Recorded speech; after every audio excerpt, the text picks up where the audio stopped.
Alright, what is going on, guys? All Preventive here. Today's video, I'm going to be doing a live commentary on the Subaru WRX Impresa STI from 2005. It's going to be a really good rally car build. I did just buy the Storm Island. I know I've been late to the party on that DLC, but we're going to go ahead and do this anyway because rally is kind of a lot of fun and I just got into it. So we're going to go ahead and start with the transfer of the engine. So we're going to put a 6.2 liter V8 in it. I know most people like the 4-cylinder boxer.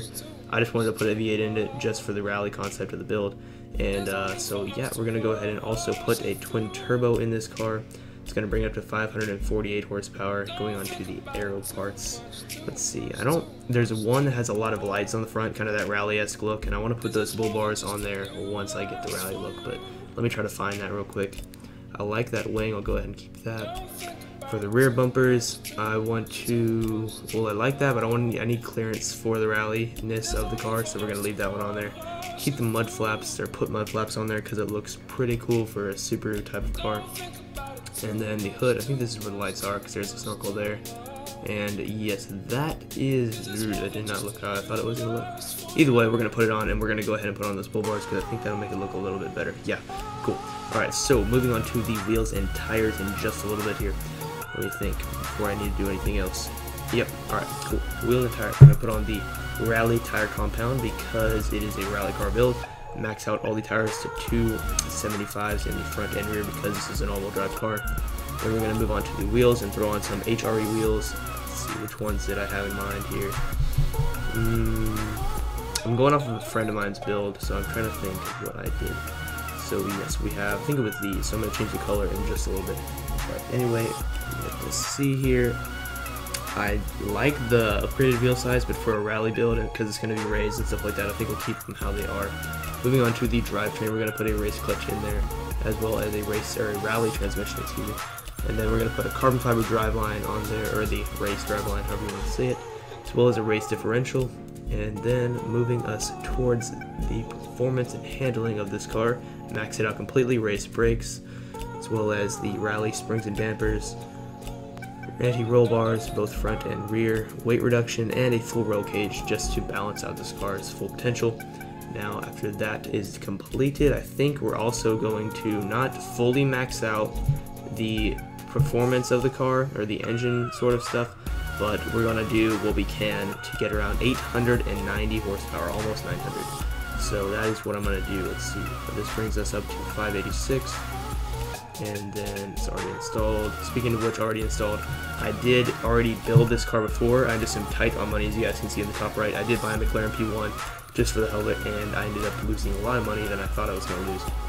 So we are tight on money right now, so I already have this car purchased and I already upgraded it.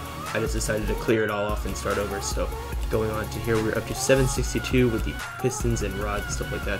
We're going to upgrade the twin turbos and then upgrade the intercooler to get around 928. That's a little bit too much, but we're going to do the flywheel real quick and then move back and see what we can reduce to get almost 900, because that's perfect balance of power for this car.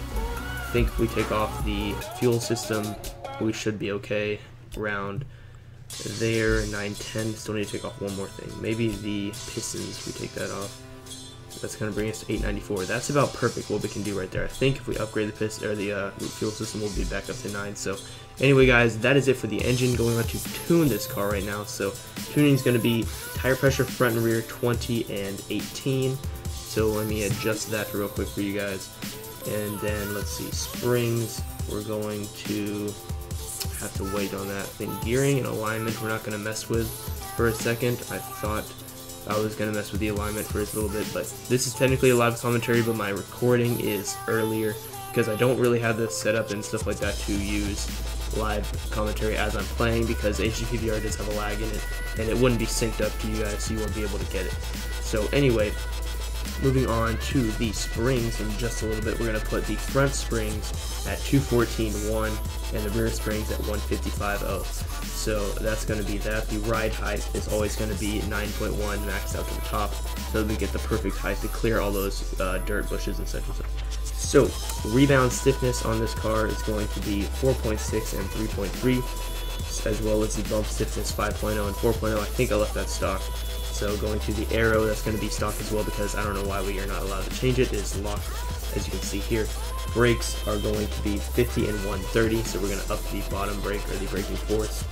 Differential we're also going to keep stock. So that is it, you guys. The build is completed. If you did enjoy this, feel free to leave a like. I'm going to do some off-road clips at the end. Sadly not with the Subaru, I still need to get that gameplay, that's going to be in another video, but I do have some Storm Island gameplay of me doing some off-roading because this was intended to be a live commentary.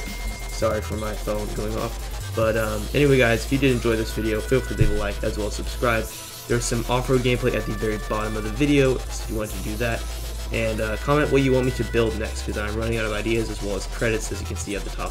But thank you guys for watching. It does mean a lot to me that you are watching these videos. It has been all for them, and I'll see you guys in the next video.